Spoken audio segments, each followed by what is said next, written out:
Как да се справим с стреса и да се заредим с енергия?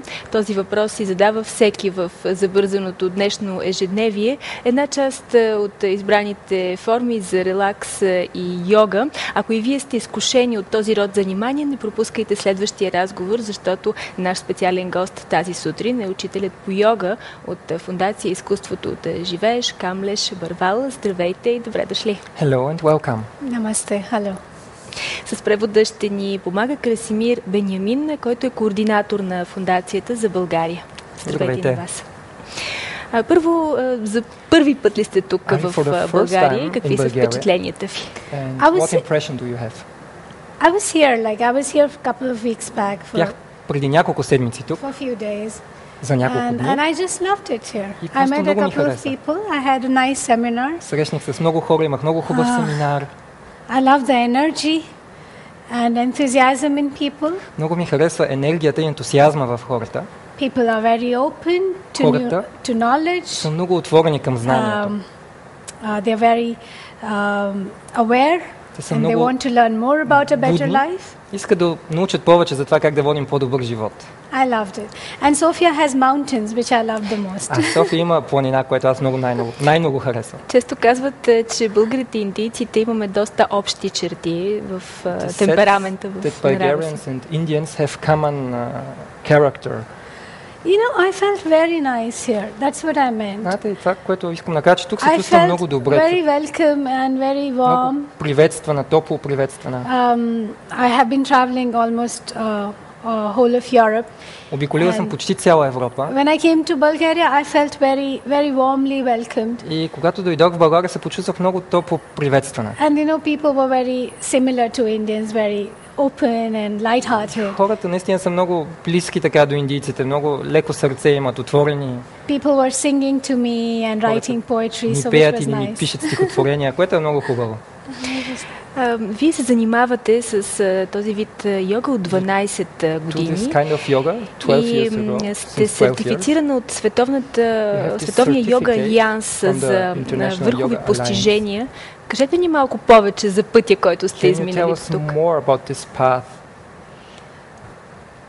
Yeah, actually, I have been on this path for 14 years Всъщност now. аз вече даже от 14 години съм на този път.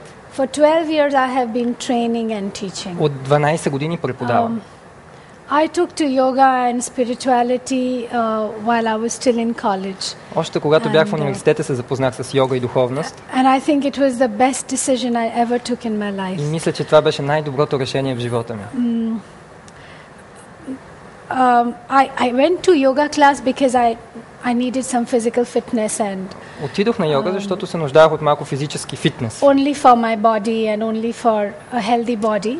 Всъщност само заради тялото ми, заради здраво тяло. But when I was there, I realized that health was not just, you know, mere absence of disease. Но когато отидох там, осъзнах, че здравето не е всъщност само липса на болест. Health meant your overall well-being, you know. Здраве означава като цяло, цялостно да се чувстваш добре. No matter how fit you are in your body, but if you're not able to smile, if you're not able to be happy, if you're not able to enjoy small little joys of life, it didn't feel healthy.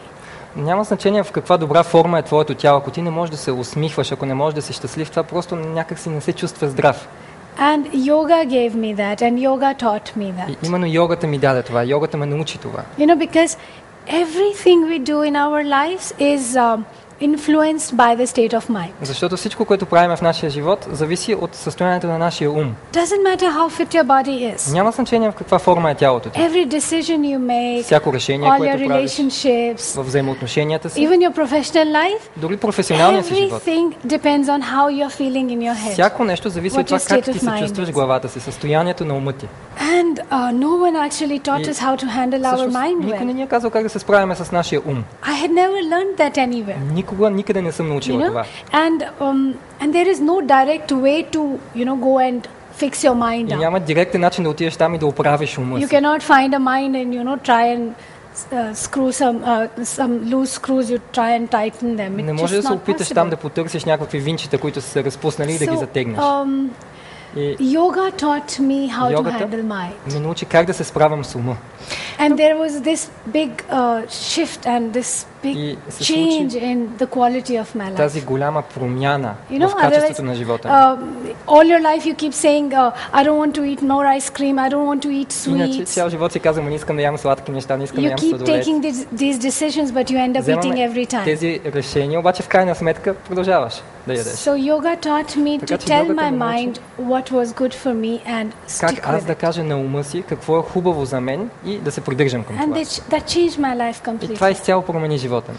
Йога всъщност е един от начините човек да се Yoga is обърне one към of the духовното, ways to go back to the spiritual part към of здравето life, на духа, откъдето вече проистича и здравето на тялото. towards a healthy spirit, from where also the healthy Може ли for да the ни body кажете comes. обаче, But има can ли you tell us различия в is there a това как difference европейците практикуват between йога how Europeans are doing и yoga приемат това учение, тази практика and и начина accepting по this който knowledge? се упражнява тя в Индия? and in the way that Indians are doing it? Yeah, that was my first impression. When I came to Europe, I thought, Първото ми in fact, впечатление, anywhere когато outside дойдох в of Европа, India, си when I мислих, went, I така или thought, иначе, всъщност, където и да отидох извън Индия, there were people who were misunderstanding yoga имаше and хора, they които were, на погрешен начин разбираха йога. and they would just think that, И те просто си you know, мислиха, some physical че това е movements, само някакви физически some упражнения, stretching and some разтягане, gymnastics гимнастика, was yoga, you know. че това е йога. So for some people, actually taking your leg and putting it on your За head някои is хора yoga. всъщност йога е да си сложиш крака на главата. Yeah, I do feel that, yes, the Да. deeper meaning of yoga Имам is чувството, че дълбокото somewhere знание getting lost на йога някъде се е позагубило. in this desire to just achieve physical fitness В out това of yoga. желание да постигне само физическо здраве. But you know, that's okay because Но това е окей. once you start practicing Веднъж yoga, започваш ли да се занимаваш с slowly you йога, start realizing the бавно deeper potential of започваш да your осъзнаваш being, по-дълбокия потенциал of на your твоето nature. собствено съзнание, на and you твоята start to природа work on that too, и започваш да работиш So it's и върху okay. това. slowly. Каква част от хората, които тук започват да се занимават с йога, достигат до това ниво, за How което many вие people говорите? from the И people колко who се start отказват? doing yoga come to this stage and how many drop off before? You know, anybody who is practicing yoga Мисля, in всеки, whatever form, който even се if it is занимава just с for йога, the body, няма значение каква форма, дори да е само за тялото. and if they are regular, И ако те са редовни, you will naturally start to have this по desire съвсем to, естествен you know, начин тези хора имат желанието to what you say, to hold on to that state of mind that you да experience задържиш during that това class. състояние на ума, което преживяваш по време You на know, when тези you go to a практики. yoga class and you feel Когато so отидеш на йога relaxed, занимания и се чувстваш so толкова peaceful, отпуснат, so толкова happy, в мир, толкова щастлив, and you naturally develop ти to по съвсем continue, естествен начин се you know, развиваш така, че spending the искаш rest of да the day in продължиш, that state of mind. да продължиш деня си So, пак в това състояние на so ума. that will motivate you to explore more, Така че това те мотивира да продължиш напред. and that's how you start to develop a healthier И по lifestyle този even начин outside of ти your yoga започваш class. да водиш по-здравословен живот, дори извън йога So I заниманията. think whoever is very Така че regular си in a мисля, yoga който class е редовен в will практиката surely, си, surely go up to finding much more със depth сигурност ще открие in yoga. много повече. А къде според вас е границата с комерциалното? Защото Where is колкото the border по-популярна with става йогата, commerciality? толкова повече Because фалшиви учители, да кажем така, the или хора, more които не са yoga is достатъчно known, the добре more запознати с false teachers are практиката, coming up. започват You know, да that is with преподават. every knowledge. Но вижте, това е със всяко знание. That is happening with all kind of Това се knowledge. случва с всякакъв вид знание. But definitely, Но at the same time, there are Със many, сигурност същевременно many genuine teachers, има много искрени учители.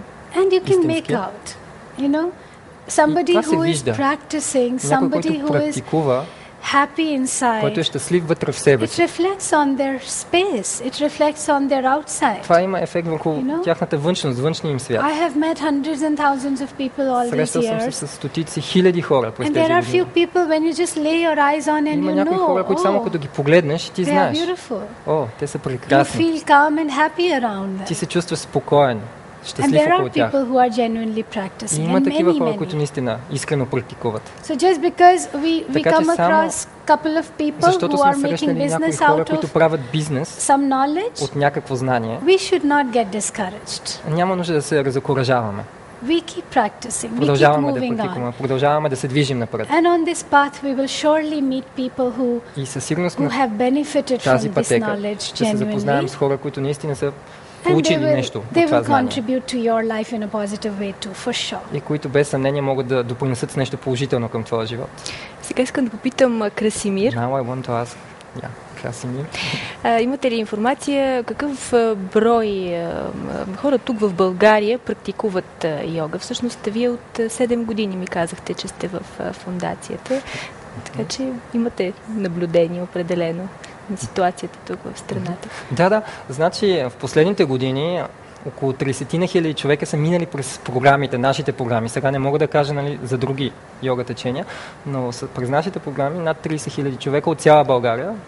Расте ли интереса в последно време? Определено. В последните 2-3 години се забелязва, че много повече хора почват да обръщат внимание на духовния аспект в тяхния живот. Осъзнават, че не е само това живота да намериш как да печелиш пари, да трупаш повече пари, повече материални неща, че има нещо много повече зад това. И това е нещо, което нас ни радва. Защото си спомням как беше преди 7 години, това беше нещо съвсем ново, чудиха ни се какви сме, какво правим, докато сега почват да се свързват с нас от училища, правиме такива програми в затвори, работиме заедно с домове за деца, т.е. развиваме и хуманитарна дейност, приходи, които получаваме и използваме, за да може да помогнем на хората. Така че наистина се вижда растящ интерес. Това ще да ви питам, кои групи хора проявяват най-голям интерес. Може ли да се направи такова разграничение? Тези, които са по-делови или пък обратно, други, които имат по-свободни професии? Интересът е еднакво голям, но просто хората търсят нещо различно. Да кажем, в училищата ние преподаваме такива програми, там ги правим, за да се справяме с стреса, имаме, или по-скоро с агресивността. Имаме детство без агресия, програми, които се казват, преподаваме там. Имаме програми за затворите, където помагаме на лишените от свобода пак да се интегрират обратно в обществото. Имаме отворени курсове, където всеки може да дойде, за да се освободи малко от стрес, да се заради с енергия. Имаме специални курсове пък за бизнесмени, как те да имат тези хора, които вземат решения, да имат по-ясен ум, за да могат да вземат правилните решения. Имаме специално за университетите курсове, които са насочени към това как студентите да могат по-добре да използват паметта си, ума си, да учат по-ефикасно. Така че ми е трудно да кажа коя група най-много се интересува. По-скоро всяка група се интересува, но търси нещо различно от това знание. Като казвате стреса ли е основният проблем на Европа? Защото говорим сега тук за европейците. Проблем, който трябва да се реши и чрез такава практика, като йогата, който би могъл да се реши така. We could handle this problem through such practices. Stress is not just a problem in Europe. Стресът не е проблем само в Европа, а навсякъде. И в Индия ли? Защото ние сме с впечатлението, че в Индия хората са много щастливи и спокойни. Въпреки... with the changing times and the stress on demand on time, demand on your career. Вижте стреса, напрежението, изискванията към време, към кариера. Стрес има навсякъде. Even if you're so happy inside and you're always laughing and smiling, there is so much stress in the environment. Има толкова много стрес в ума. So we cannot avoid stress and we cannot eliminate stress from our lives. Стреса. Не може да премахнем стреса от живота си. Но без съмнение може да се научим как по-добре да се справяме с стреса. И това е, което прави йога. Get trained to handle your stress better. Просто се научаваш как да се справяш с стреса. That is, have you ever noticed that there is this big connection between the body, breath and mind? Че има голяма връзка между тялото, дишането и ума. Body is unwell, your breath is changing. Тялото не се чувства добре, променя се начина на дишане. And even your mind starts to feel bad. И дори ума почва да се чувства зле. Same way, if your mind is not good, if you're angry, умът ти не се чувства добре, ако си ядосан, дишането се променя. Почваш да дишаш много по-бързо. If you're scared, your breath changes. Ако си сплашен, дишането пак се променя. Your body hurts, you get a headache. Тялото те боли. So all three of them are completely connected. Всички тези неща са свързани. So this is what we do in yoga. Така че това е, което ние правим в йога. We change or use breath to change the state of mind and body. Използваме дишането, за да променим състоянието на нашия ум. So we learn breathing. Така че се научаваме как да дишаме. To reduce your anger, което ти помага да се освобождават от гнева, стреса, всички тези неща. Дишането, храненето, връзката с природата, това действително са много важни фактори, които ние често пренебрегваме и е добре да си дадем сметка за това. Благодаря ви много за участието. Да кажем още веднъж, днес ще се проведе семинарът от 19 часа тази вечер, нали така? Да, точно така, 19 часа, парк Хотел Москва. Благодаря за гостуването и всичко хубаво ви желая за напред. Всичко хубаво и на вас. Thank you so much.